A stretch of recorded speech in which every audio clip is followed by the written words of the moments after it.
Almost ఒక 1 year back ఏదో tweets పెట్టింది అనే ఎలిగేషన్.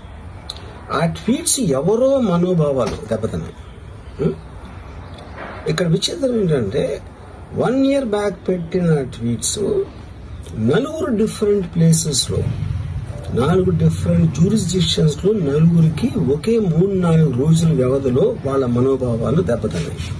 వాళ్ళు ఆ పరంగా కంప్లైంట్ ఇవ్వడం, కేసులు పెట్టడం జరిగింది. ఇక్కడ పాయింట్ 1, ఎవరి మీద అయితే నేను పెట్టానని వాళ్ళు చెప్తున్నారో వాళ్ళకి లేదు, ఎవరో థర్డ్ పార్టీ, అసలు సంబంధం లేనివాడు.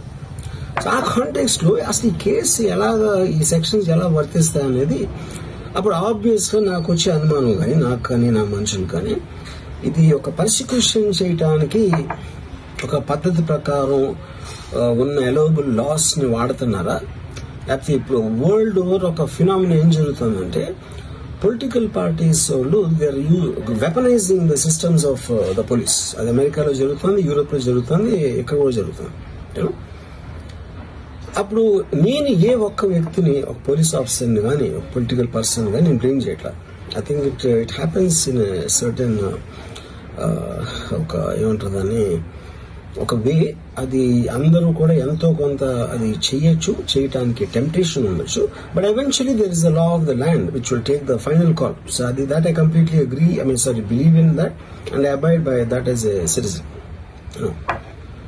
సో ఇప్పుడు ఇక్కడ జరిగింది ఏంటి, నాకు ఒక నోటీస్ వచ్చింది, నేను ఒక రిప్లై ఇచ్చాను, ఫలానా చోట ఫలానా తారీఖు నేను వస్తాను.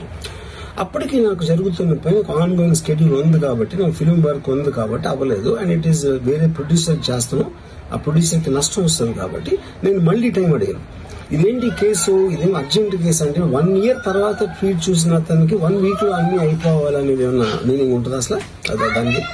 So which basically means it is being done for purposes other than the urgency of the case.